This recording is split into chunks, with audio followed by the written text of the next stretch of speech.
It's time for the Sports Desk with Mike, Mark, and Kyle. Stay tuned as we discuss what's happening in the world of local and national sports in Southeast Missouri and beyond. And welcome back to the Sports Desk with Mike, Mark, and Kyle. I'm Mike Bueller. I'm Mark Sanders. And back from the dead is Kyle Roberts. You're welcome. And guys, we have got a ridiculously full show today. We are going to be joined in a little bit by several members of the 1996 Richland High School boys basketball team that is getting ready to celebrate the 30th anniversary of their state championship coming up on Monday. Plus, we have got a ton of 2026 high school basketball to talk about. We are going to be talking Three Rivers Raiders and Lady Raiders because the Raiders have wrapped up their season. The Lady Raiders have their biggest game of the year coming up. Plus, we have got a ton of NFL to talk because the NFL free agency period started this week, and the Tennessee Titans have been very active. And that's not even all. That's just the tip of the iceberg on the NFL. But we are going to start off talking high school basketball in classes 1, 2, and 3. Today is state championship day, and Southeast Missouri is very well represented in all three of those games. And, Mark, you've got some thoughts on that. Yeah, we're going to start off in Class 1, where we have Southeast Missouri represented the Delta Lady Cats. Ooh, I really like their logo. They're going up against the St. Elizabeth Lady Hornets. Mike, do you have any idea where St. Elizabeth is from? I would have to look it up, and I will do that real quick while you're telling us about this matchup today. Okay. Delta's sitting at 27-4, while St. Elizabeth is 29-2. Delta does have the scoring advantage in terms of average points per game. They're averaging an astounding 70 points per game this season over in Delta, while St. Elizabeth is just under 60 points. So there is a scoring advantage there. However, St. Elizabeth does have the defensive advantage, whereas they are allowing just a little bit less than 39 points a game, while the Delta defense is sitting at 47.8. It looks like both of them have a single common opponent, and that is the Class 3 finalist, St. Vincent, both of whom they lost to. But Delta has been absolutely tearing it up in the Class 1 bracket. They started off by beating defending champions Chadwick by 3 points, followed by a 60-41 victory over Walnut Grove. Then they won 67-55 over Rockport. St. Elizabeth has been following a similar path where their first round game was close, and then the quarterfinals and the semifinals were both blowout wins. So this looks to be a very exciting game. Mike, did you find out where the Lady Hornets are from? It is right in the middle of the state of Missouri in Miller County, not that far from Lake of the Ozarks. It is like right in the middle of the state. There are so many places in Missouri that are literally the middle of nowhere. This is pretty close to Lake of the Ozarks. Okay. I mean, it's really not that far from it, so that's kind of cool. And I've been to Lake of the Ozarks, and it's pretty much the middle of nowhere. It's a very rural, secluded area of the state. Yeah, fun story. Back about 3 years ago, Memorial Day weekend, I went to a concert there. Went to see Chicago in concert, which it was the first concert I had been to since, the pandemic. And I'll admit I overspent a little bit because I bought the meet and greet because I got a chance to get my photo taken with the members of the band. This is back when they still had 3 of their original members still with them. Now they're down to 1. But that was kind of fun. And while I'm there, I'm standing there. I see a guy in line that looks really familiar, and turns out it is none other than Poplar Bluff's own Alex Riffle, who, like me, had made the trip, him and his wife. So I'm out in Lake of the Ozark to meet Chicago and ran into people from Poplar Bluff. Yeah, that happens a lot in St. Louis and Memphis, too. It never fails whenever I go to a city within driving distance, you end up bumping into somebody that you know. Speaking of people that we know, our friends down in Portageville, the Lady Bulldogs, are also in the finals. They're competing against a very familiar opponent to those of us who follow the Doniphan Donettes, and that would be the Tipton Cardinals. The Cardinals are one of the Donettes' 2 losses this season. They defeated the Donettes up in Columbia at the Sophie Cunningham Classic Invitational Tournament. The Cardinals are sitting at 23-8 on the season, while the Lady Bulldogs of Portageville have a 25-5 record. Looking at their average points a game, Portageville's at 60. On offense, while the Cardinals have a slight edge there at 65. Portageville's a little bit better on the average on defense, giving up 38 points per game, while the Cardinals are surrendering almost 47 points a game.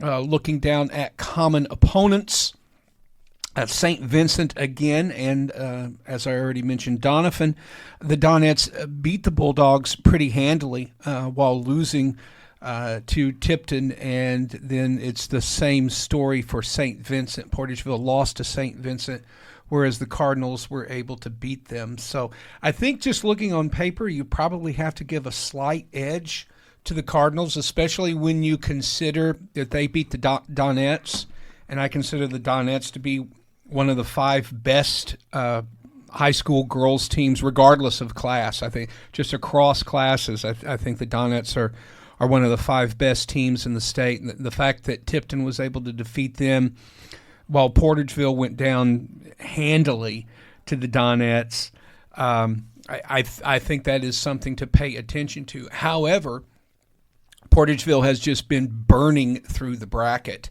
this time around. They do have a lot of momentum, so we are going to throw in our lot with the Lady Bulldogs as the hometown team. And again, that is coming up tonight at 8 o'clock up in Columbia. That is right, and that's going to be an interesting game.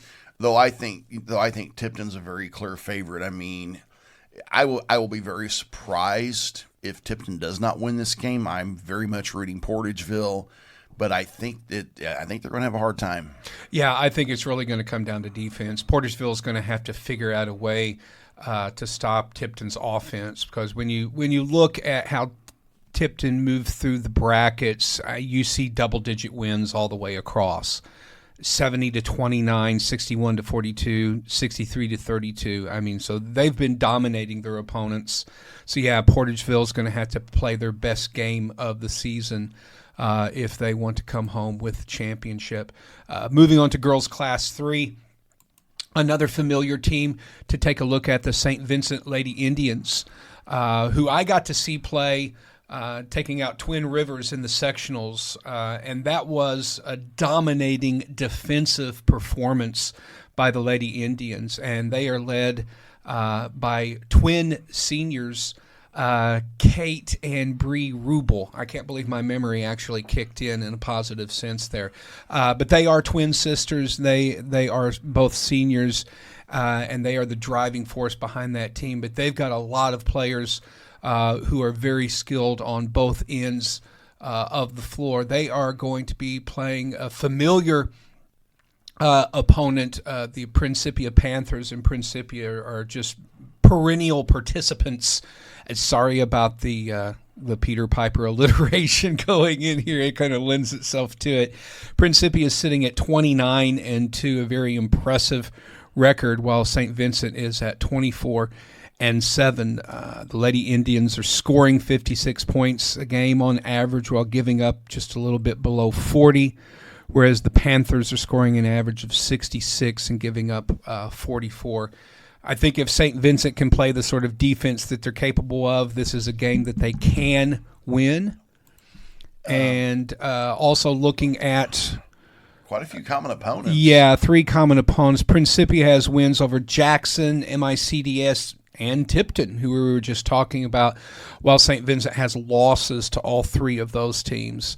It doesn't tell you, it definitely does not tell you the whole story, but it looks like these 2 teams squared off in 2025, with Principia coming out on top over St. Vincent. So we'll see if history will repeat itself, or if St. Vincent can get over the top and claim the Class 3 championship. Moving ahead to girls Class 4, of course, the talk of the town here the Donovan Donettes. They handled their business in the sectionals, defeating Potosi 57-37. They go on to face St. Francis Borgia, and that game is coming up tomorrow night, and that will be up in Sullivan in mid-Missouri.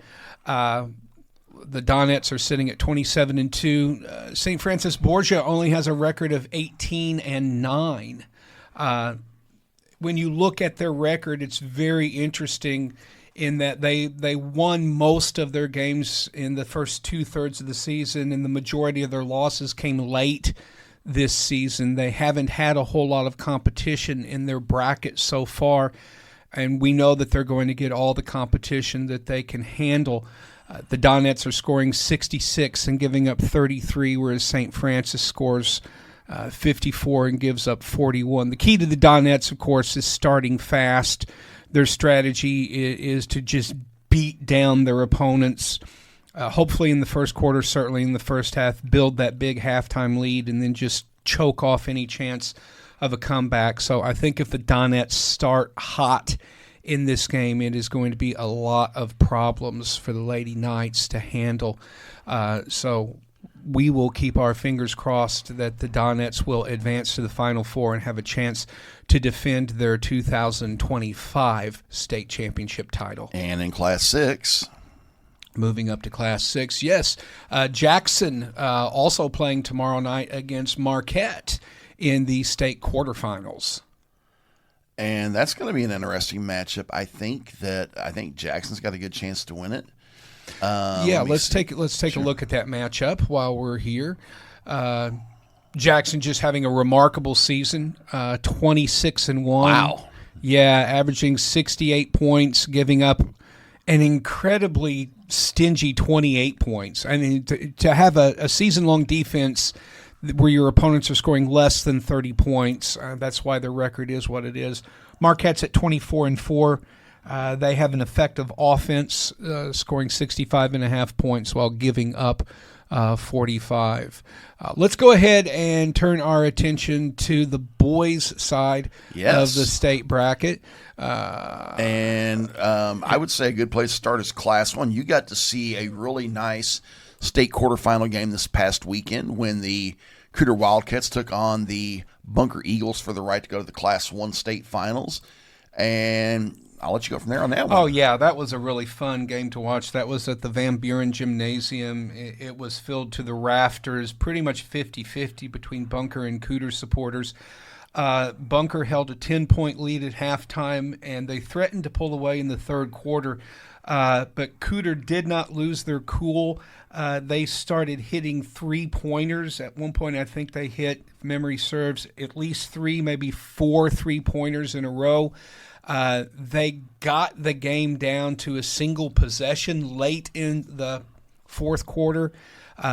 They had to foul to try to stop the clock. They put Bunker in the bonus, and Bunker did not step up when they needed to, at least initially, with those free throw shots. 2 of their players went 1 for 4 on free throw shots, and that kept Cooter in the game.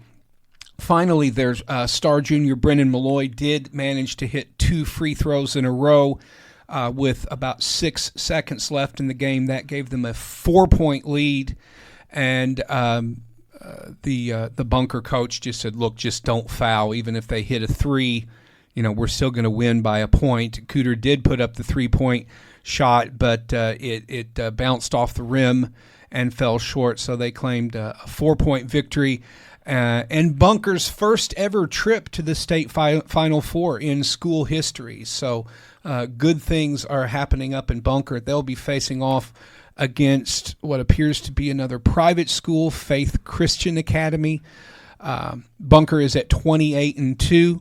Faith Christian's at 25-3. Bunker's averaging 71 points on offense, 43 on defense.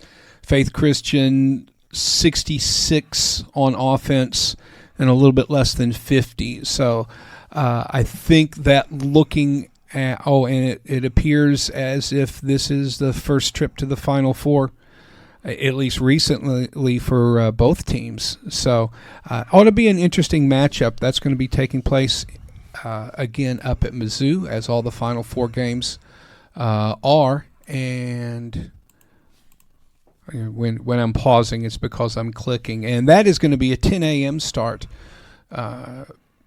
in Class 2 boys.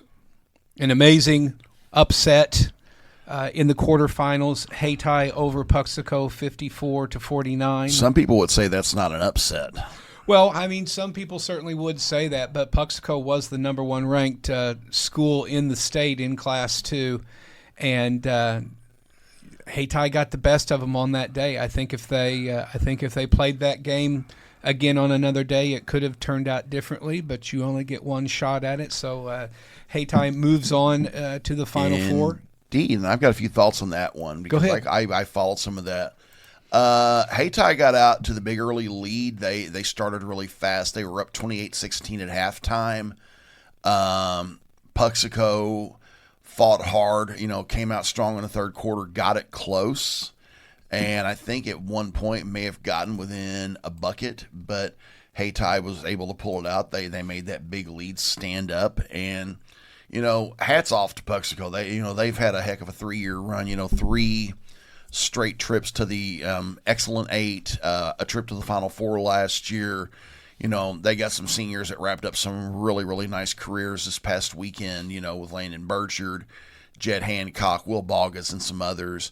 And hats off to them. And of course, and head coach Bryant Fernetti, hats off to them on what has been a heck of a run in Class 3. Woodland fell in the quarterfinals on Saturday as well. But yeah, in overtime, that was a really tough loss for Woodland. Indeed. But there are some teams here in Missouri in the bigger classes that are still alive. In Class 4, Dexter Bearcats won a district title Saturday night over Notre Dame, and then went to Farmington in sectionals and absolutely tub-thumped Potosi, the team that knocked them out of sectionals last year. That was a beatdown. I mean, that was a serious beatdown right there. And Dexter is playing Saturday afternoon at Union High School against Clayton for the right to go to the Final Four, which would be Dexter's first trip to the Final Four in over 20 years. And Mark, I'll let you go from there. Yeah, Dexter's currently at 20-9. I would ignore the 9. Dexter's playing their best basketball of the season right now. They are peaking exactly when they need to peak, just at the right time. They're going to need it, though, because the Clayton Greyhounds are true to their mascot name.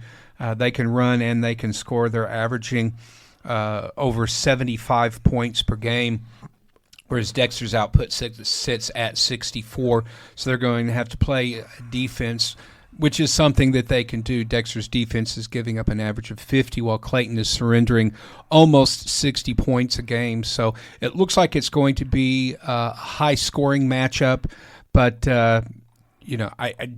I've seen Dexter play. I watched Dexter defeat Donovan in the back in the district tournament.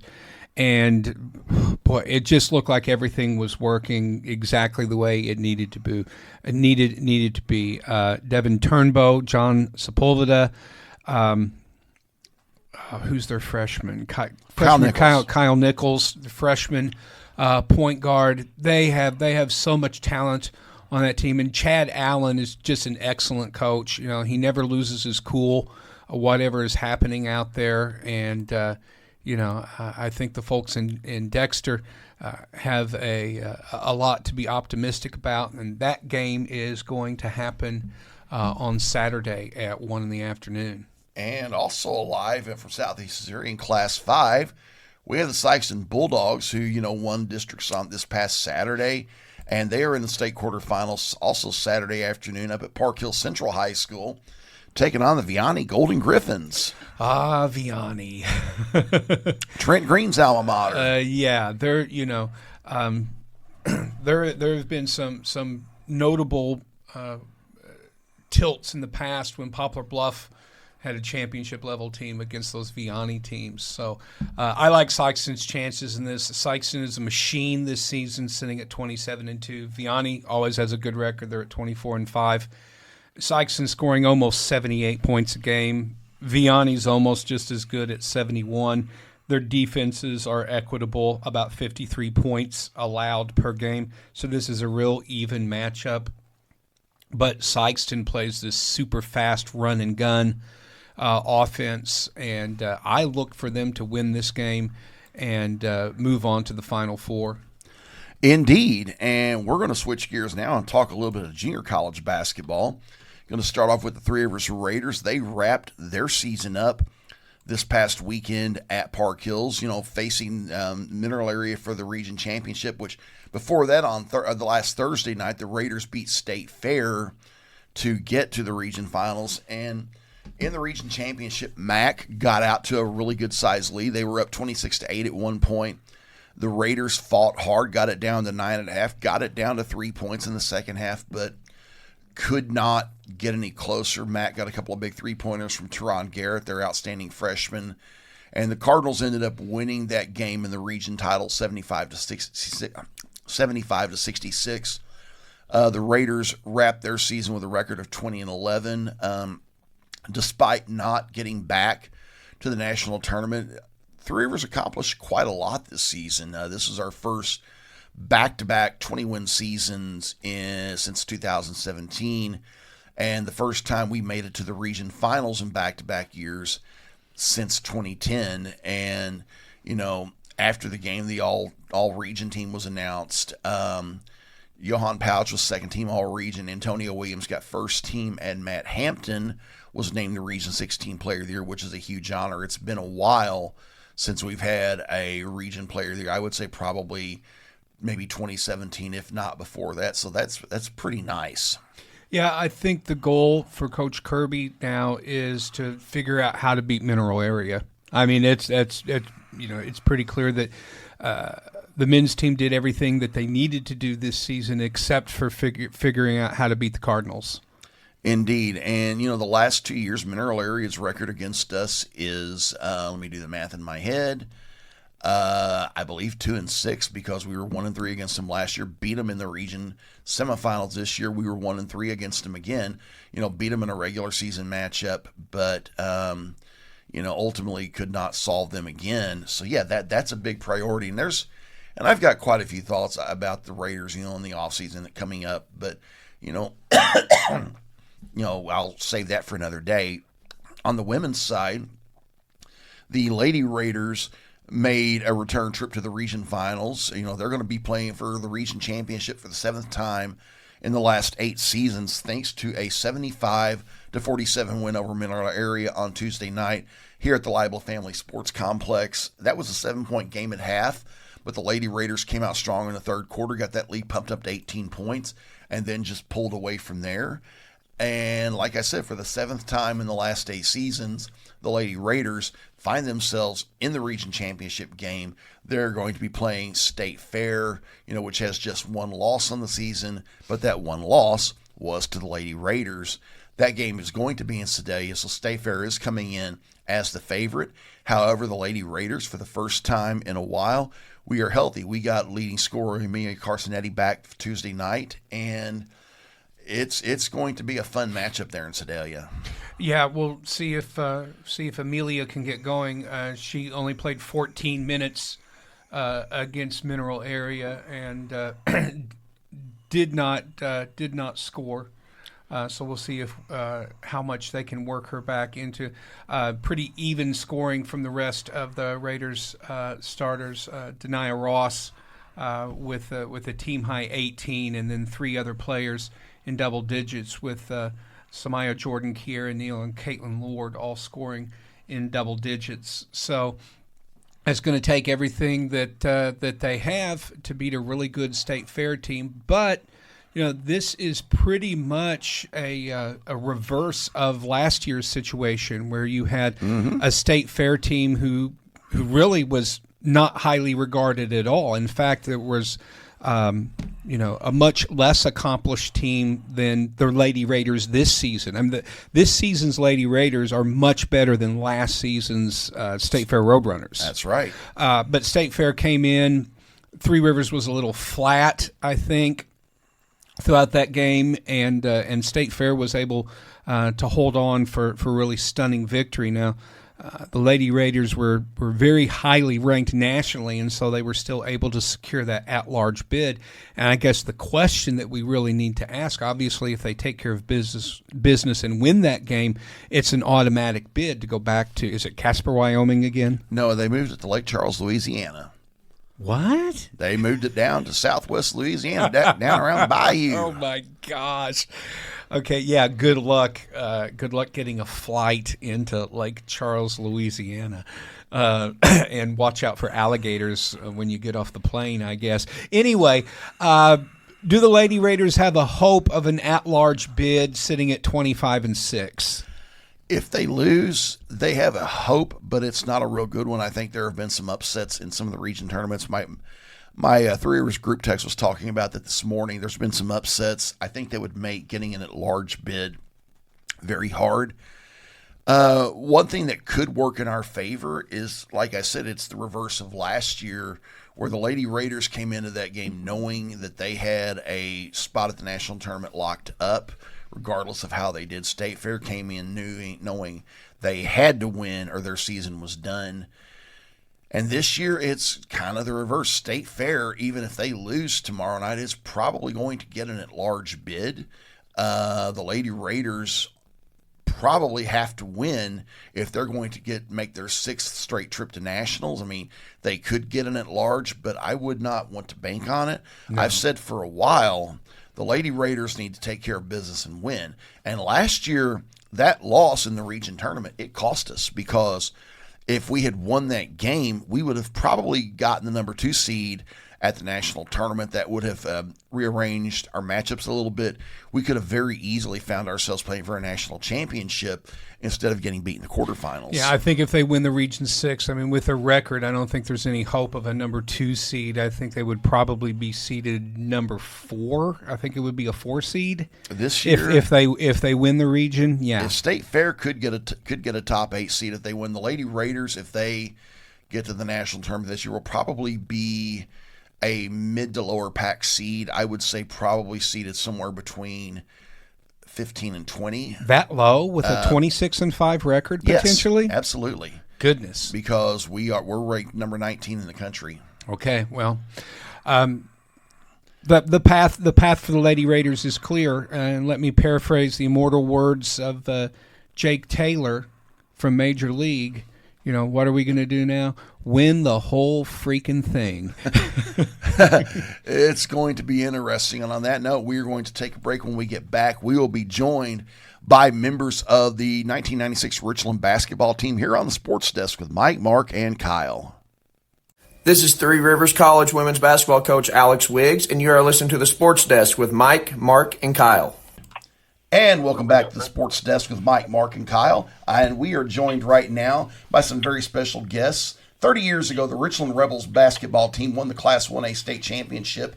The 30th anniversary of that state championship game is coming up next week. So we are now joined by Sean Cole, Tony Herron, Kurt Kelly, Jamie Pitts, the son of Coach Doyle Pitts, and Talisha Atkins, who is Sean's younger sister, was a cheerleader on that squad. Folks, welcome to the show. Glad to be here. It's great to have y'all. I mean, like I said, that was a really special team. I remember some of that. You guys only lost 2 games all season, and I'm just going to start with the first thing that stood out about that team is in the years leading up to that state championship, you had came so close to winning districts, but you never could get past Scott County Central. And 1996 was a year that you got over the hump. You know, Sean, I'll start with you. What was that like first off?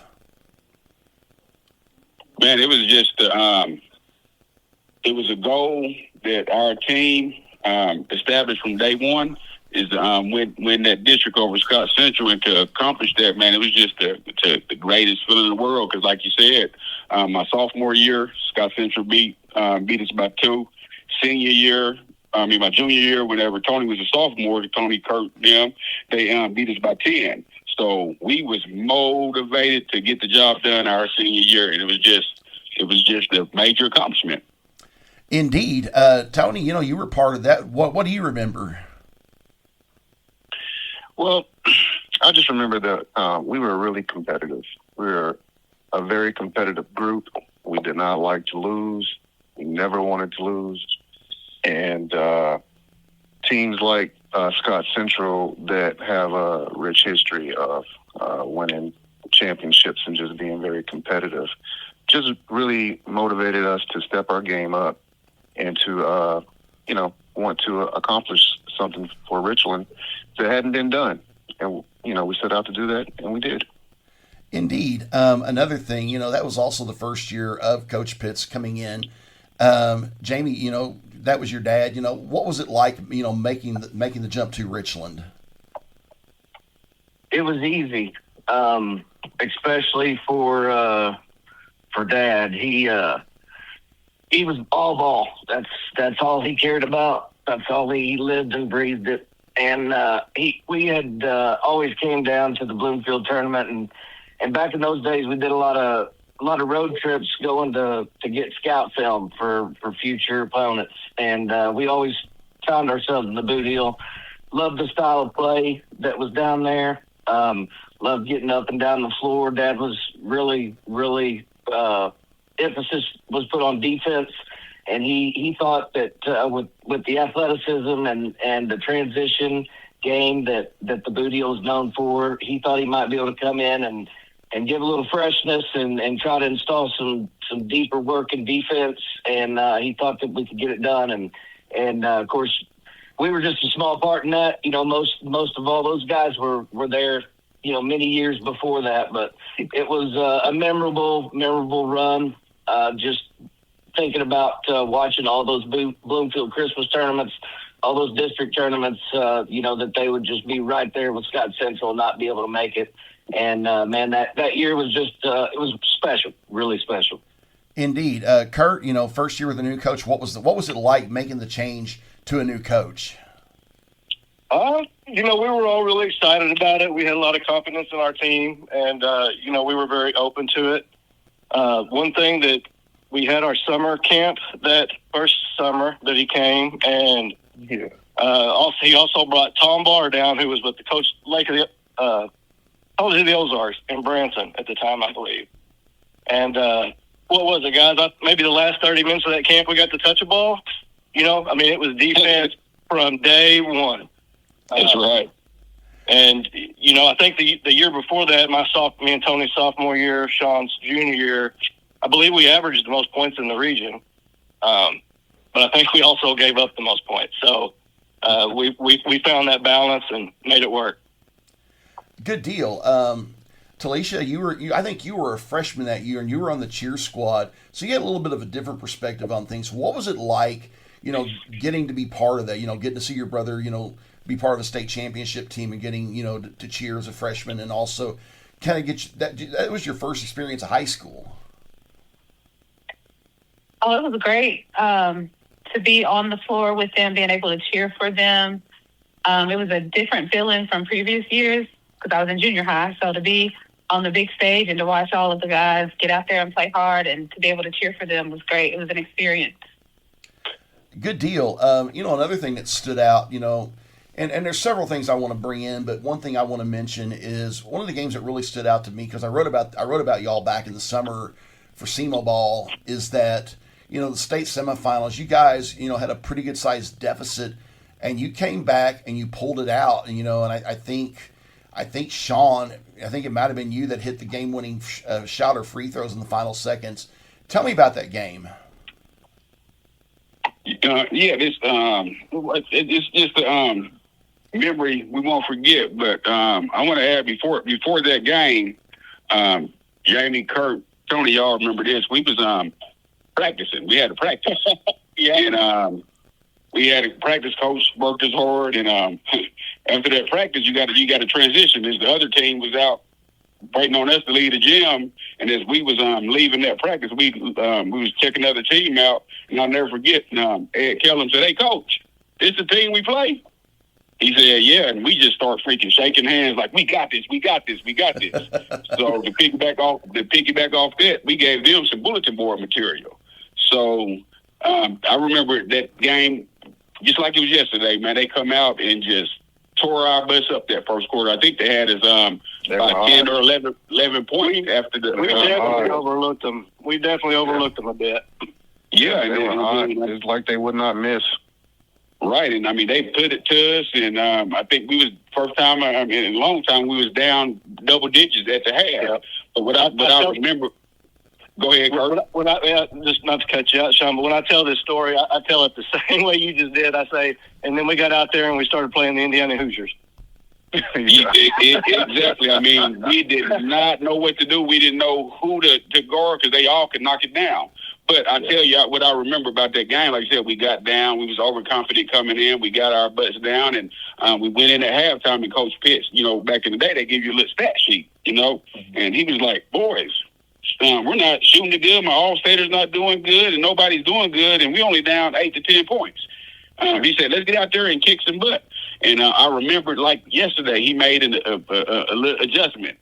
He moved me to the 4 position and moved Tony to the 3 position because they was doing a good job of denying me to get the ball. And I just remember that opened our offense up big time. And we was able to go on a big run and come back. And, I remember hitting them free throws at the end to seal the deal. And that's some of the biggest free throws that in my career.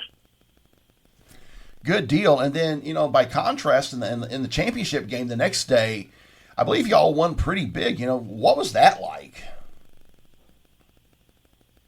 Well, we wasn't going to overlook anybody again.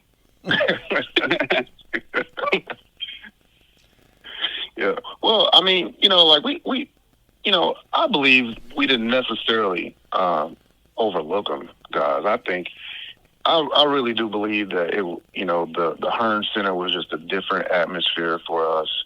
And we could not knock down shots. We were missing our shots. Like they came out flaming hot, but it just took us a minute to make the adjustment, and I said this before, the depth perception, I feel like it just took us a minute to get that depth perception. 100%.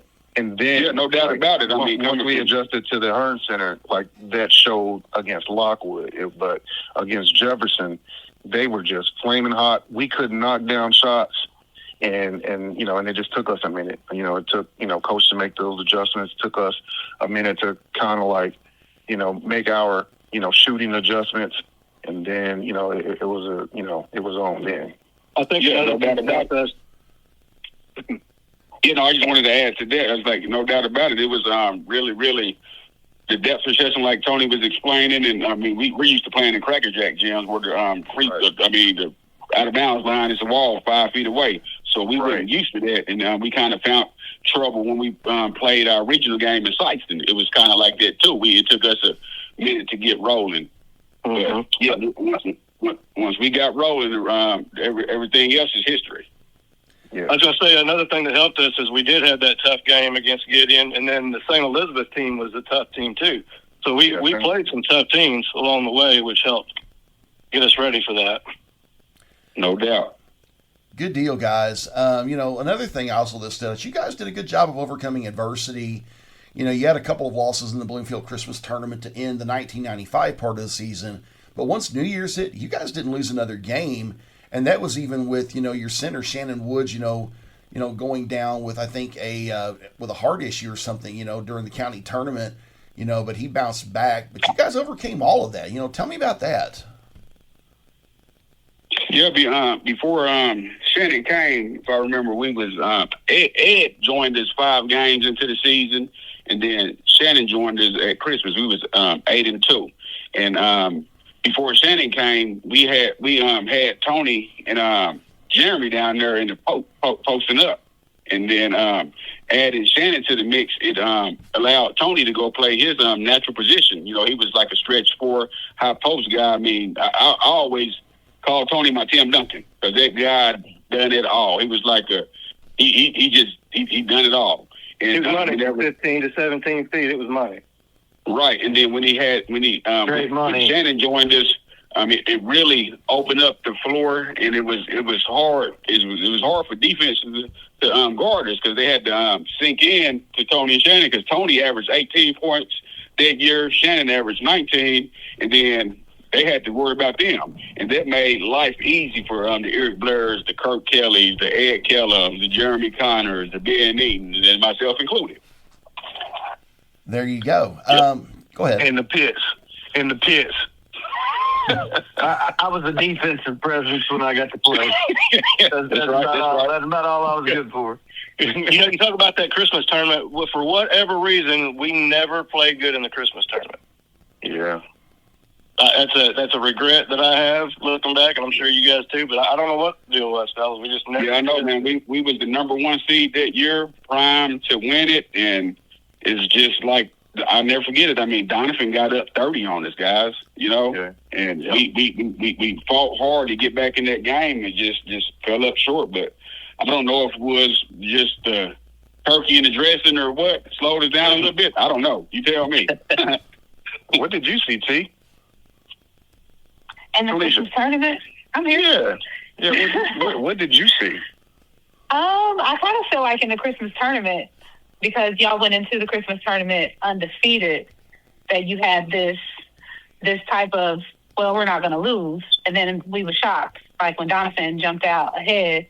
And so it was just kind of hard to get back in the game. It was a tough loss, I can tell you that for sure, because I do remember tears being shed, a few of them. Yeah, because I know me, Tony, Kirk, all the boys. I mean, like Kirk mentioned earlier, we done that summer camp together, and then we done our preseason cross country running. Y'all remember that? Coach ran us to death, and it had us in tip top shape. And yes, I remember the blood. Yeah, the blood, the sweat, the tears after that first loss, and it's just a loss. That bitter taste just made us that much more hungrier to get the job done at the end goal. Yeah. Well, and as the cheerleaders, watching y'all cry and tear up made us cry and tear up.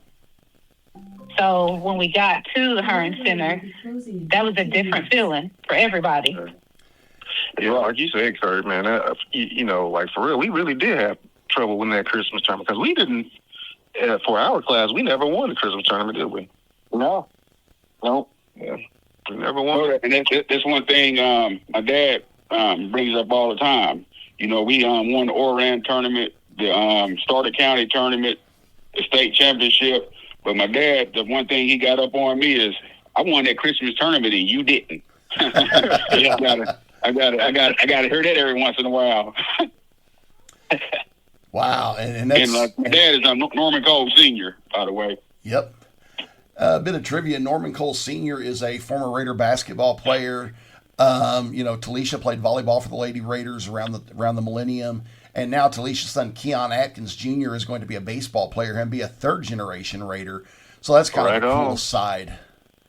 That's awesome. Yep, congratulations. Congrats. Yep. He's excited. We're excited to have him. Last but not least, I mean, it's 30 years, 30 years down the road. What are your thoughts looking back now?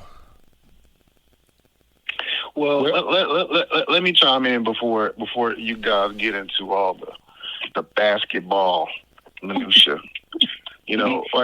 Like me thinking back, I tell Sean all the time, like, most games, I really truly only remember like a few games, important games, few moments in those games, and I told you about those, Mike. But the things that I remember the most are the things that when I reflect are the things that happened around it. For instance, and I know the guys they got to remember this story, but there was a practice where I kind of zoned out, and Coach had asked us the question. Oh my God, you ain't going there, are you? Yeah, Coach had asked a question, and then he came to me and he said, "Tony, what do you think we should call it?" And then I said a curse word. You remember that, Kurt? Yeah, he's like, we got this play. What are we going to call it, Tony? No cuss words. First word out of Tony's mouth was a cuss word. And I just and Sean, he was just like, "Coach, you got to kick him out for that," because I had rarely ever gotten any trouble per se, but Coach Sean was like, "Coach, you got to kick him out." It was the only practice I've ever gotten kicked out of. It was things like that, and like what Kurt had said. We had a camp when Coach had first came, and then we had went to a summer camp in West Plains, and we really were a solid group of just friends that wanted to win and just, that's what we were all about. We wanted to win, and we also wanted to beat them really bad. We never really wanted to like have a close game or there was no such thing as a mercy rule back in our days, and we were not about giving any mercy either. So me, like, reflecting back on that, when I think about those days, I think about all those things that happened around our team and what brought us really close together. We would have fun together with, whether it was with, the entire school, cheerleaders, you know what I mean? Like, everybody was involved. That was a great time. So when I reflect back, I think about a lot of the things around basketball, and then, of course, the night that we won it. That's awesome. And we were a close-knit group. I mean, we went out and had fun together. We rarely ever got into it with each other. I mean, we had a good bunch. And what I remember most of it isn't really about basketball either. It was my main memory that comes back was after we won that night, fellas, and we went back to the hotel, and the whole town was there. And when we got off that bus, everybody just stood up and started clapping. I remember seeing my grandma and grandpa, the first people I remember seeing, and that feeling it still is with me today. Yeah, that gave me goose. You know how Coach Pitt say when he think about the big house, it give him goosebumps. And when you just said that, I'll never forget that feeling walking in that jury inn, and that lobby was packed. I mean, it was midnight, and the whole town of Essex, was cheering us on. But what I remember 30 years later, it was an honor and privilege to be a part of history, guys. We was the first team to accomplish winning that state championship, and it's just a memory I won't forget. And to still be the only team to this day to accomplish that goal, it kind of makes me feel like the Miami Dolphins, the 72 Dolphins. They went undefeated, 16-0 that year. And it's just like every time the season over, I know me and Tony used to get together, and if he was in Pennsylvania, I'm down here, we're going to drink a beer and celebrate that accomplishment. It is what it is. And I thought and hoped that Richland would have won a championship, because they undoubtedly had the roster to do it the last few years, and they just couldn't, unfortunately, get the job done. And that's why I am so appreciative of what Coach Pitts brought to the table. Like Kurt said earlier, before Coach came, we averaged 91 points a game, led Southeast Missouri in scoring, and we gave up 81. Wow. And Coach Pitts brought that defensive mentality to us, and I remember the end of that season, we averaged 86 and gave up 57. Nice. So what's that? I said nice. Yeah, and I remember that to the T, and I'm just so thankful and appreciative. And like I said, every year goes by, we got a reason to celebrate, boys. Yep. Another thing that I just reflect on really was just how decent, just a gentleman Coach Pitts was. Coach Pitts he was a coach, he was a teacher, he was a mentor, and I can get choked up just thinking about Coach now. But when Coach showed up, one of Coach's most prominent moves was to point to that big ring on his finger. Yeah. But he knew how to be firm, but he also built relationships. Yeah, he wanted to run through the wall for Coach. Yeah, just a good man. He was just and like I said, just like 30 years later, the stuff Coach taught us, I'm just fortunate enough to able to be in a position to hand some stuff down to the kids, because I run an organization called the SEMO Oasis, and I train kids, and Coach Pitts is always on my shoulder when I'm giving back everything, because he gave me the knowledge and understanding, wisdom to get the best out of these kids, and that's what he got out of us. He got our best. Good deal, guys. This has been awesome, and I hate to cut it short, but getting ready to throw us out of our studio in a bit. But thank you so much for being on the show. This has been absolutely awesome. And like I said, that's what you guys did was pretty special. Well, Mike, I really, really appreciate you honoring us. Yes, thank you. Never forget it. Yep. Thanks for the opportunity. Thanks for the invite, Mike. Hey, you're welcome. It's good to have you all on the show, guys. And that was Sean Cole, Tony Herron, Kurt Kelly, Jamie Pitts, and Talisha Atkins here on the Sports Desk with Mike, Mark, and Kyle.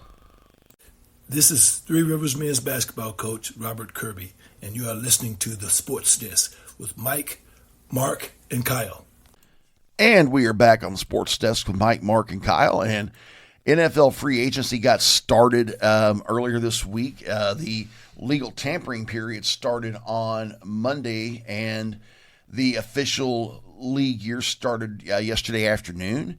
And man, we're going to start off talking about my Tennessee Titans, not just because they're my team, but because we have been very, very, very active. Tennessee Titans had a ridiculous amount of cap room, and we have put it to good use, upgrading what has been the last 2 years the worst team in football, back-to-back 3-14 seasons, back-to-back years tied for the worst record each season. So, yeah, we have been the last 2 years, we have been the dregs of the league. Hopefully, that's getting ready to change. Wow, where do I start? Well, first of all, we went out and we got Cam Ward, a very nice pass catcher at wide receiver named Wan'Dale Robinson. He played for the Giants last year, had over 90 catches for over 1,000 yards. He is, a 5'8" guy who is going to play mostly out of the slot, but he was still very effective. That's going to give, Ward some nice targets. Plus, he has experience playing for Brian Daboll, our new offensive coordinator. That isn't going to hurt. Speaking of guys that play for Brian Daboll, we also signed Daniel Bellinger, I believe, the tight end. He's more of a blocker, but that's going to give us some, make defenses change their personnel. When we play two tight end sets, that's going to help us. Other signings we did, we went out and signed two very excellent interior offensive linemen. We signed John Franklin Myers from the Broncos, who is widely expected to pair with Jeffrey Simmons on the interior. We signed, I can't think of the guy's name, but we signed another guy that played for Frisco last year. In fact, he was there starting a scroll down. Mark's doing that. We haven't even got to the cornerbacks we signed. Hey, you signed Mitch Trubisky. Oh, yeah. Well, we're finding that Super Bowl winning quarterback, Mitch Trubisky. Well, here's the thing, though. That's a good signing for us because, that gives Cam Ward a good backup, something he did not have last year. When Cam Ward got hurt in the season finale, we threw in Brandon Allen and Brandon Allen was just dog awful. Yeah, I think your best signing is at center with Austin Schlottman, formerly of the Giants, and it seems like every free agent that the Giants had who ever played for Brian Daboll is just heading south to Nashville. But having an experienced and skilled center in front of Cam Ward is going to pay dividends for your young quarterback, and I really expect Ward to make great strides in his second year running the team, especially with Daboll, who has his reputation as a quarterback whisperer. He was the one who made Josh Allen, into an MVP caliber quarterback. So I expect Cam Ward to make a dramatic leap forward this season.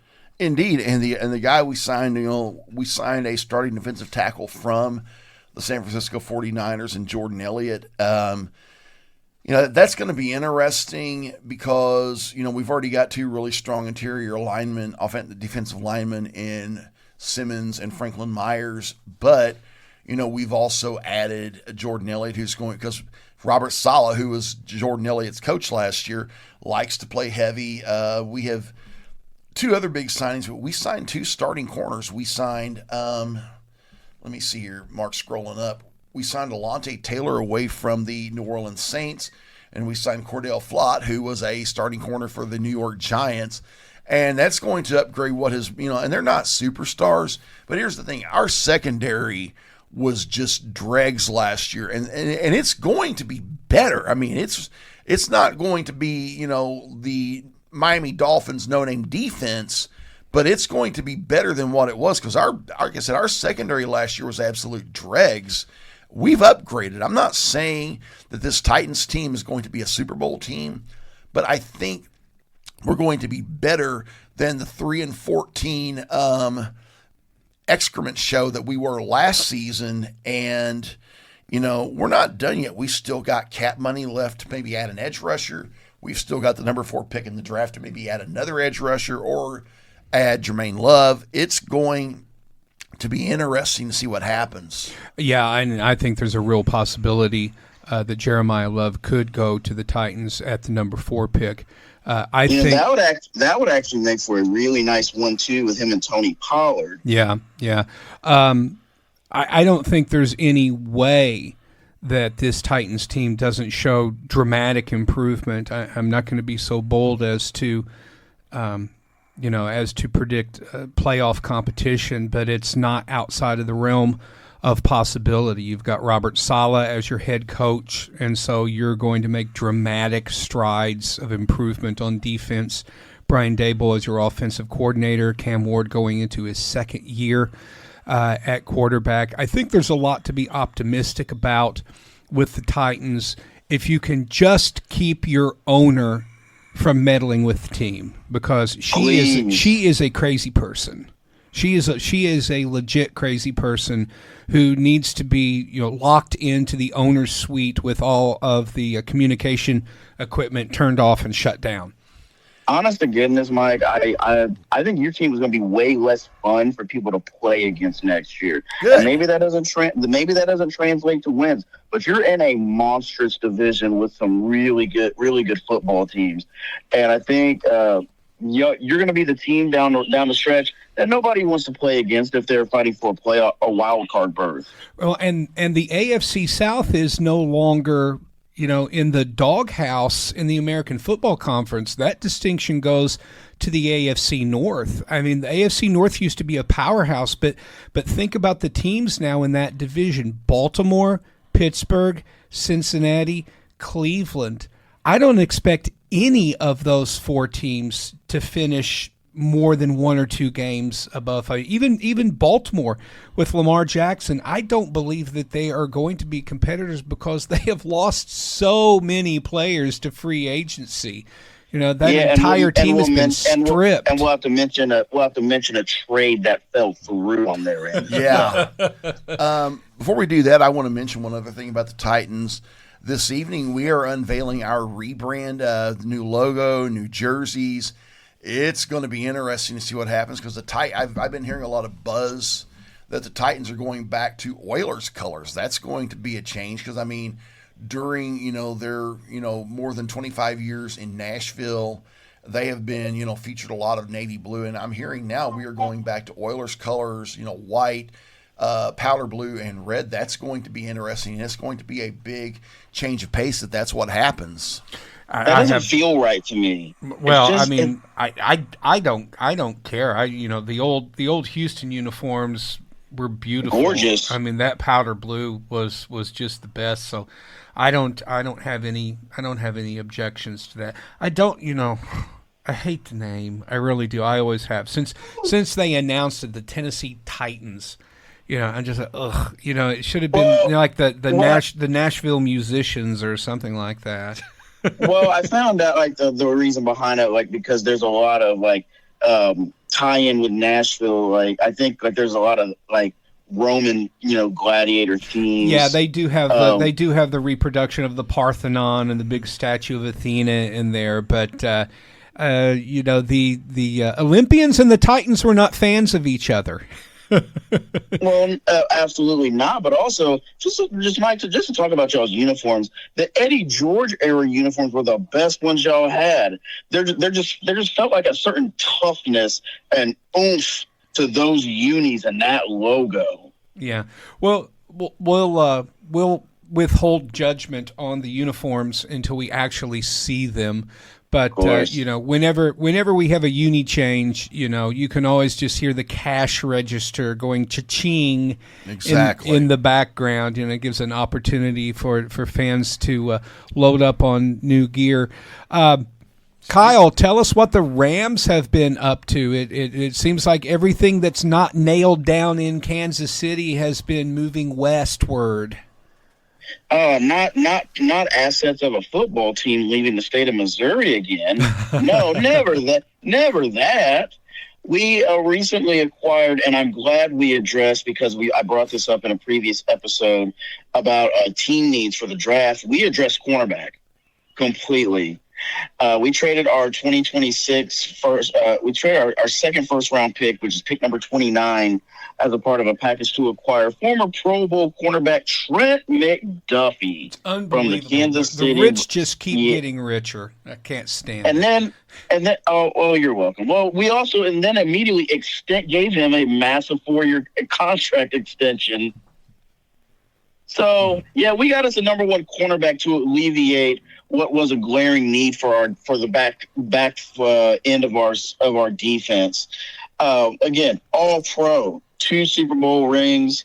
I could not be happier. Jared Verse has got to be licking his chops, getting a ball hawk on the back end that's going to be able to feast off of his ability to get to the corner, to the quarterback, guys like Braden Fisk and the rest of the boys on the front line. I'm ecstatic. We haven't had to do a lot, but we did a lot without doing a ton, if you get my drift. So with that being said, with pick number 13, I want Kenyon Sadiq from Oregon. I want the tight end from Oregon, period. We have never had an explosive tight end in the passing game in my lifetime as a Rams fan. I've always imagined what the greatest show on turf would have looked like with an explosive vertical tight end, say, I don't know, like a Tony Gonzalez. But now we have an opportunity to get an athletic beast in Kenyon Sadiq, who grades as the number one tight end. And now that we've addressed our deficiency, we don't really have offensive deficiencies. Let's just go spoil and splurge and go get another weapon. So what if you had to decide? Super happy.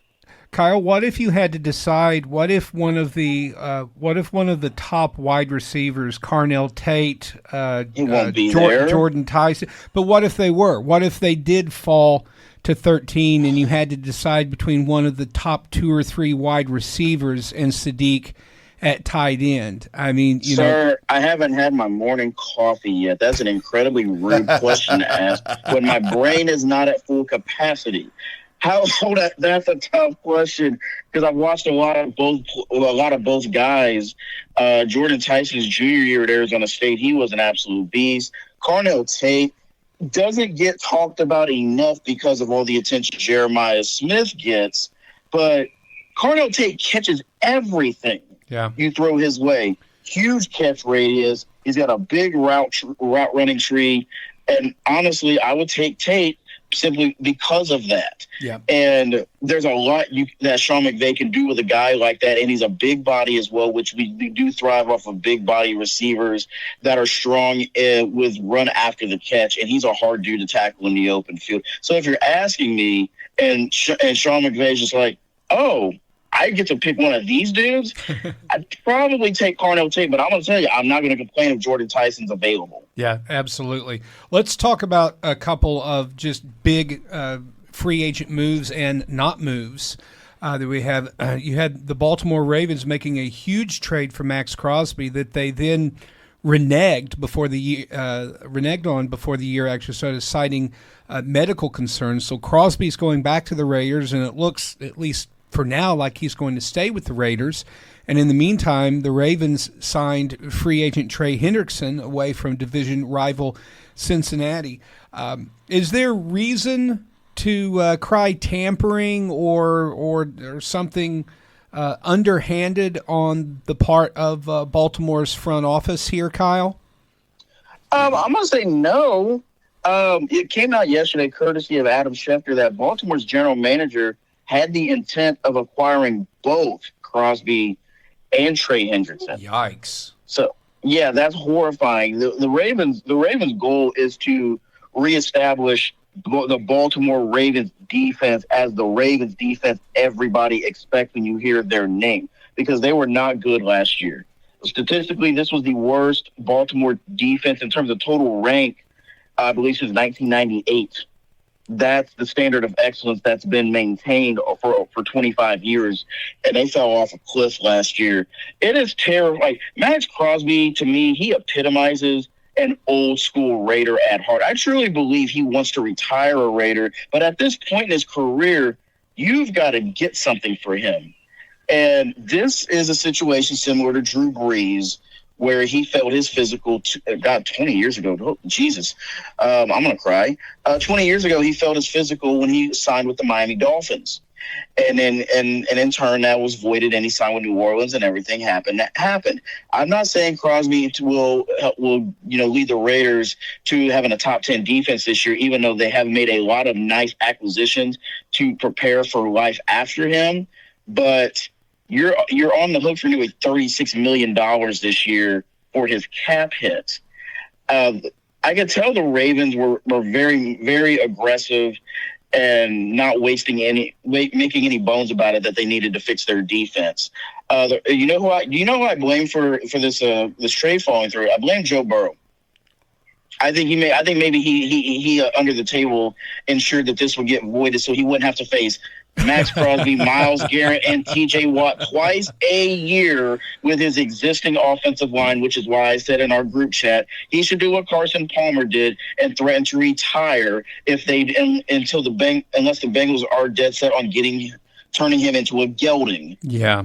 Yeah, because that is brutal. That would have been a brutal combination. But now Trey Hendrickson gets to run and chase Joe Burrow in Baltimore. But now I think we should set the table for you, sir, and the inevitability of the man who's going to be possibly your next starting quarterback at U.S. Bank Stadium. Goodness gracious, it is all about Kyler Murray. And I have, and go. Yeah, I was on the record last week with a lot of skepticism, and I'm still not 100% sold on Kyler, but there are sometimes when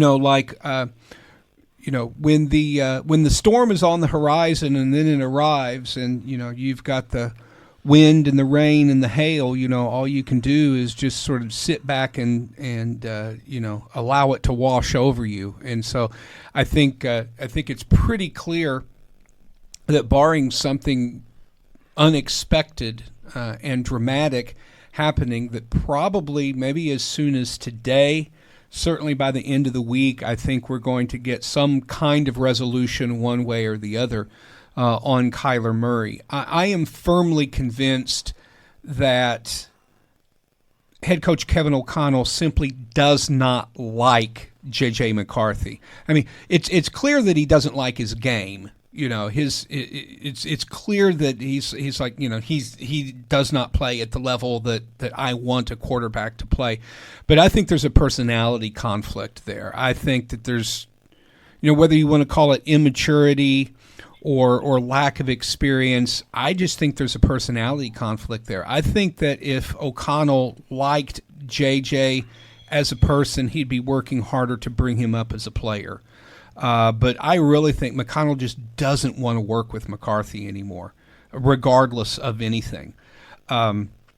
Whether he is willing to modify his offensive scheme to fit Kyler's strengths and address his weaknesses, which his weaknesses are obviously his height. He's just not a big, tall quarterback, but he has all kinds of athletic ability. He's highly accurate as a short and intermediate pass thrower, and I want to tie that into the Vikings' surprise re-signing of running back Aaron Jones. Jones was expected to be a salary cap casualty, to be cut from the Vikings roster, but they're bringing him back as a running back at age 31 after 2 mildly successful seasons. I mean, when he's healthy and in the lineup, he is productive for the Vikings running game. But why would you bring a running back who is that age and who has his injury history back to the Vikings? I think there are 3 reasons. Number one, if you look at the free agent running back market, all of the high-caliber players went for high-caliber money and were off the board in the first 2 days of free agency. And so all you're really left with now are depth guys. Well, you already have a depth guy potentially on your roster in Aaron Jones.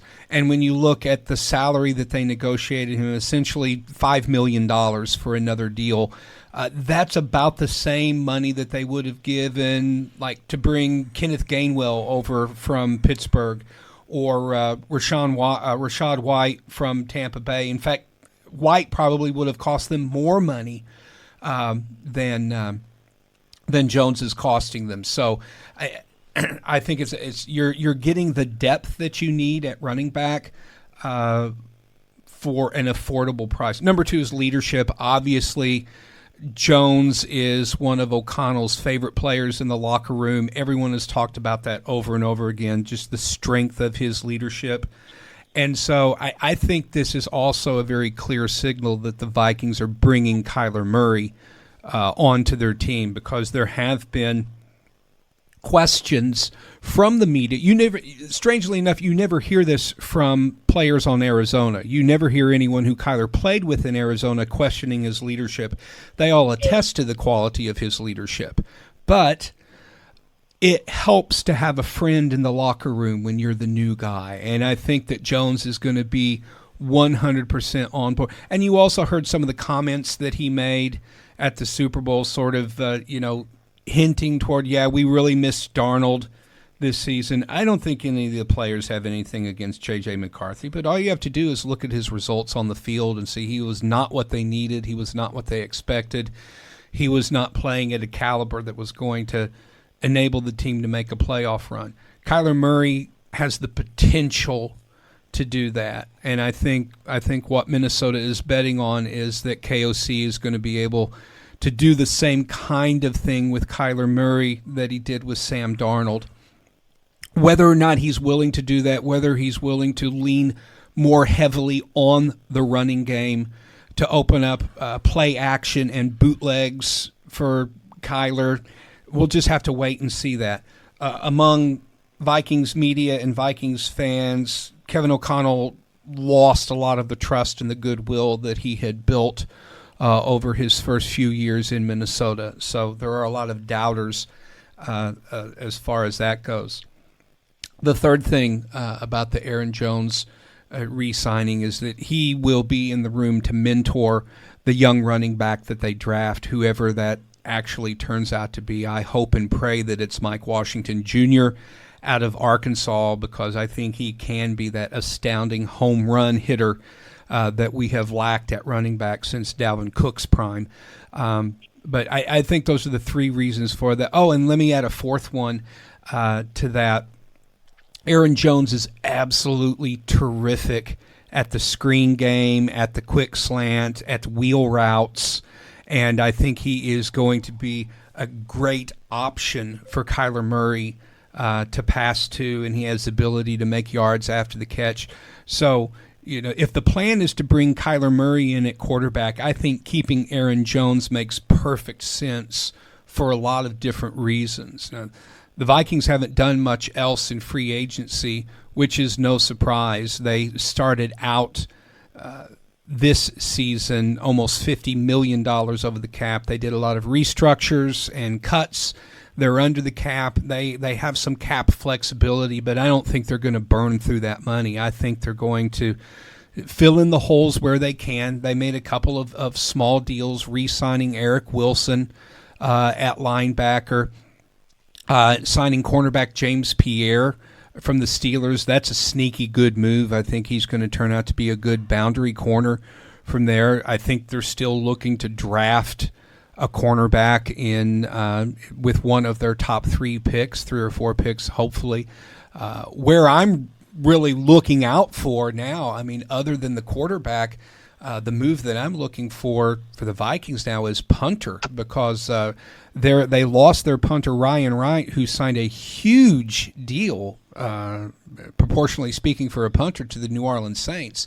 Ryan Wright is a good punter. I mean, he's not great, but what's most important for his role on the team is that he is the place kick holder for Will Reichert. So they're going to have to find a punter who can hold the ball, or maybe that can turn out to be J.J. McCarthy's role on the team. Is that he's the backup quarterback and he's also the holder on kickers, which would actually give you sort of like an interesting twist. It's like they could actually try fake field goals, but we'll just have to see how that all turns out. Have the Vikings been exciting in free agency the way they have been the past couple of years? Of course not, and we knew that they wouldn't. But I will say one more thing about Kyler, and then I would invite you both just to chime in and think how you're going to be. I don't think there's a middle ground here. I think that Kyler is going to be either a tremendous success along the lines of Brett Favre back in 2009, or he's going to be an apocalyptic failure along the lines of Brett Favre in 2010. Oh, good grief. Yeah, I don't think there's a middle ground. I am intrigued what Kevin O'Connell can do with a former number 1 overall pick in the NFL draft, who has had some outstanding seasons in his past, but who has struggled with injury. He struggled on being a really bad Arizona Cardinals franchise. They are one of the 4 dumpster fire franchises in the NFL that should be relegated to the Pac-10. But you remember Kyler from his days at Texas A&M playing for Lincoln Riley, and you've been able to see Oklahoma, you mean? Oh, Oklahoma, excuse me. Yeah. Didn't he start at A&M and then transfer to Oklahoma? Did I have that right? Yes, you did. Okay, yeah. So tell me what you think about Kyler and tell me what you think about his potential fit with the Vikings. He has a ton of great physical skills that offset his lack of height. And I've always said for smaller quarterbacks, if you are of a certain stature, you need to have extraordinary physical skills somewhere, whether it be with your arm or your legs or a combination of both. He has a very big arm. I mean, he was a top 10 draft pick in Major League Baseball. Technically, his rights are still held by the homeless A's.